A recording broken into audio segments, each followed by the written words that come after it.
start the vegan lifestyle that are worried about deficiencies, what would you say to them? I'd say to them, stop worrying about deficiencies and start the vegan lifestyle. Yeah. The vegan lifestyle is a healthier and more nutritious lifestyle than whatever they're coming from.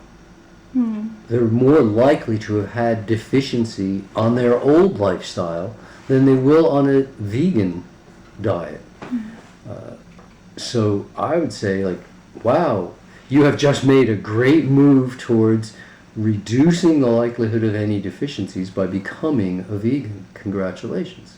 What about meat and dairy? People say you get certain things like iron and calcium and things like that from these kinds of products. So all of the nutrients necessary for human life in the proportions necessary for humans to thrive are found in a raw vegan diet.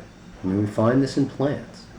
And there are no nutrients in any animal products that humans require that we can only get from animals and not get from plants. So animals give us nothing that plants don't also give us.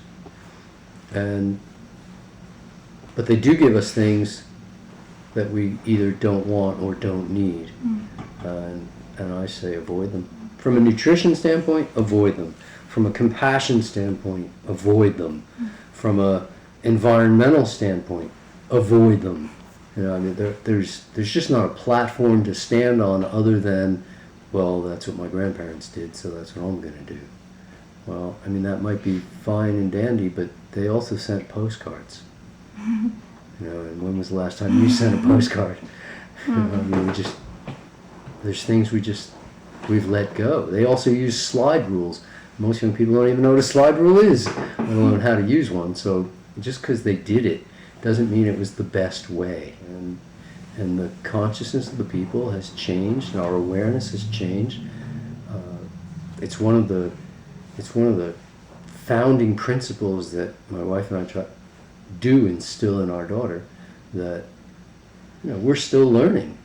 And if we learn that something is better than what we used to do, either thinking or doing or acting or wearing or whatever, if we find something that's better for us and for the planet, then we're going to embrace that change.